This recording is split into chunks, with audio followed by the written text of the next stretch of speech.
Good evening and happy hump day and welcome to News 20 at 5. I'm Leah Wilkerson. And I'm Shay Simon. Let's jump right in.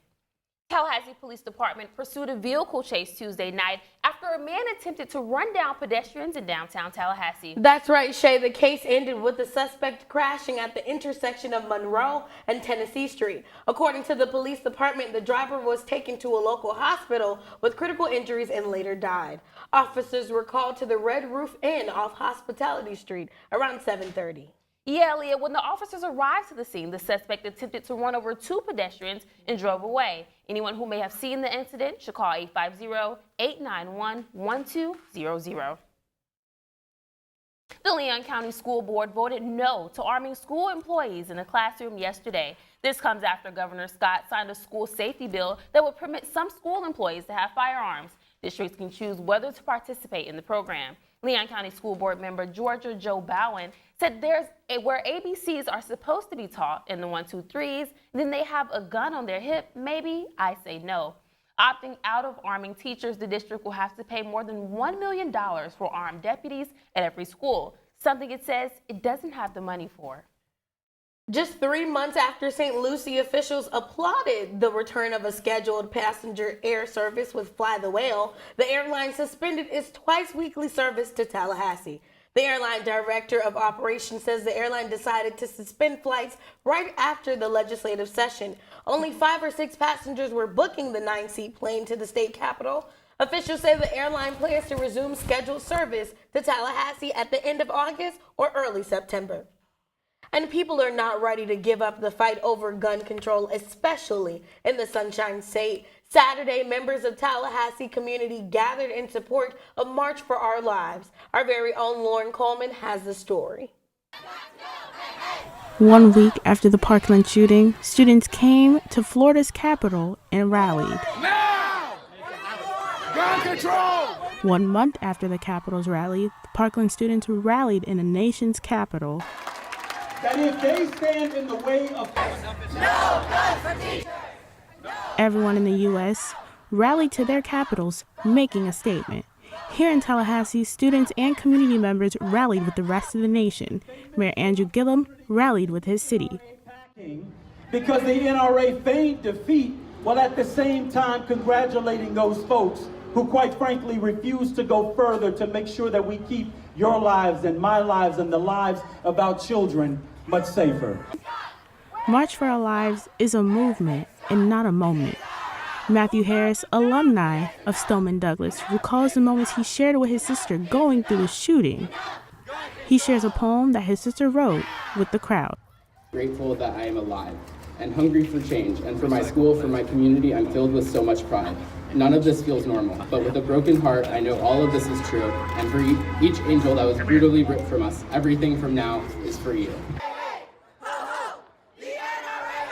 The next steps after the rally is take your voices to the poll. I'm Lauren Coleman with News 20.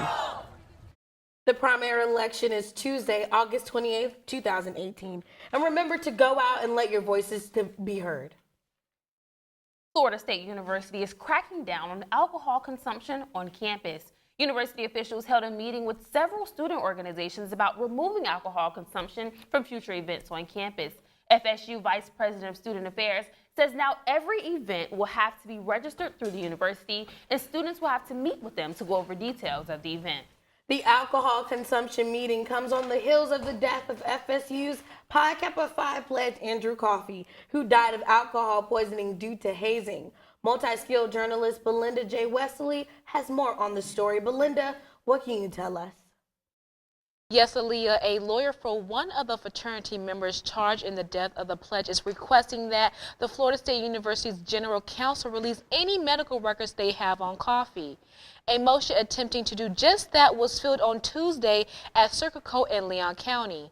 The notion that medical records could possibly help build a defense for the fraternity member is based on a sworn statement taken by FSU PD in which a witness claims Coffey had trouble drinking in the past, even saying Coffey been to the hospital previously for drinking. TV20 first brought you the story in November when the 20-year-old pledge was found dead following Big Brother nights at the frat. Medical examiners determined the student had a blood alcohol level of 0.477, 5 times the illegal limit. Now back to you at the desk. Thank you for that, Belinda. Now, on a lighter note, in front of Tallahassee's Lake Ella lies a community gym, Barb's Gourmet Brittles. I spent some time at the store and found out more about Barb and her famous brittles. This came about through the grace of God. I never thought I would ever be in business, and especially for something like peanut brittle. A dream, finally, her reality. When I tried this brittle, even though I'm not a big candy fan, there was something different about it. And I was like, wow, I want to make this. And that's what ultimately launched her brittle business. A candy store. Tallahassee doesn't have an old-fashioned candy store. Hi, welcome to Barbs. Barb's Gourmet Brittle has been at the heart of Tallahassee for 17 years. The gourmet shop has different flavors of ice cream, cookies, praline, and Barb says the secret recipe to all of her treats is love. For the past years, Anae Drummer has been a loyal customer. She craves the unique selection of homemade treats. They make their own ice cream right here, and I find flavors here that I don't find at any other ice cream place. None of this is a surprise to Barb. You can either choose to do what you want to do, or you can choose to do what he has already destined for you to do. But his destiny is a lot bigger than your choices could ever be.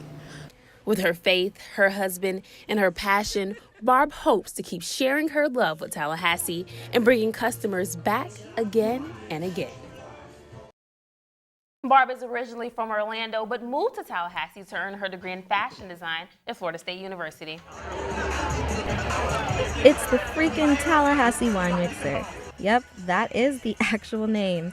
If you've seen the movie Step Brothers, then this punny title may sound familiar to you. It's the freaking Catalina wine mixer was a classic line from this hit comedy. We have For the Table Hospitality Company, who partnered with Centrale Pizza Parm and Bar to thank for bringing this fictional event to life right here in the All-America City. Tallahassee loves wine, and what better way to do it with an awesome wine festival.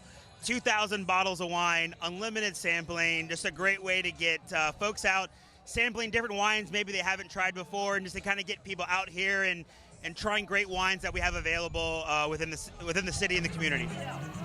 The unlimited wine tasting was a new addition to this year's second annual wine mixer, and local attendees were definitely in favor. I came out tonight because my parents are visiting for the weekend, so we thought that the wine festival would be a really fun time to hang out, and I'm a huge wine drinker, so I thought it would be just a really fun time. Woodward Avenue was shut down so that all the Tallahassee wine lovers could wind down and enjoy some tasty food, drinks, games, and music. North Korean leader Kim Jong-un has made history today. Kim, often referred to as Rocket Man by President Trump, secretly traveled by bulletproof train to Beijing to reason with Chinese officials about bringing an end to nuclear weapons. The North Korean leader originally stated back in August that his nuclear weapons would never be up for discussion. Now he says he is willing to reconsider only if U.S. and South Korean officials can meet him in the middle. Kim plans to meet with South Korean delegates this month and plans on having his first official meeting with President Trump afterwards. This trip marked the first time in history that Kim Jong-un has left his country to handle international affairs. Is history repeating itself, or is it just cold outside? Over 24 countries around the globe are giving Russian diplomats the boot after a Russian spy and his daughter were murdered in England. UK Prime Minister Theresa May issued a statement saying the UK will not tolerate Russia's attempts to weaken values and break international laws. As of now, 12 Russian diplomats have been removed from the U.S. and are being accused of spying. President Trump has ordered that an additional 48 Russian diplomats be removed from the U.S. and has called for the closing of the Russian embassy office in Seattle.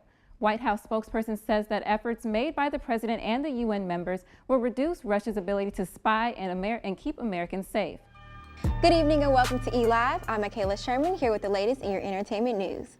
Christina Aguilera says it feels liberating to show what she calls her raw beauty. The singer posed makeup-free on the new cover of Paper magazine.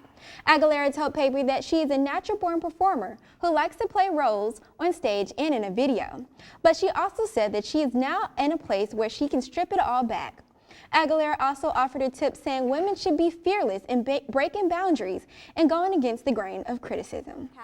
Thursday, we have partly cloudy skies, high of 78, low of 62. Friday, we're going to have some showers, high of 74, low of 53. Saturday, partly cloudy skies, high of 78, low of 50. Sunday, sunny, 81, high of 81, low of 55. And Monday, we have partly cloudy skies, high of 78, low of 50. That's it for your weather report. Back to you at the desk. Welcome back. I'm Brandon Jones here with your sports. The Tallahassee Community College women's basketball team are national champions. After winning 5 games in 5 days, the Lady Eagles beat out 2-time defending national champ Trinity Valley Community College. The Lady Eagles took the lead in the third quarter and were able to maintain the lead throughout the fourth to bring home the 51-69 win. This is the Lady Eagles' first ever national title win. They ended the season with a record of 29 wins. In baseball, FSU's baseball team was stumped by the UF Gators again. The Noles played much better in their second game against the Gators. However, the end results were the same. The Noles pitched very well, but they weren't able to score. The Gators barely beat the Noles' efforts, scoring only 1 run. This small advantage was just enough to secure the win. Well, that's going to do it for us today. Thanks for watching. For Kayla and Brandon, I'm Aaliyah Wilkerson. And I'm Shay Simon. Have a great evening.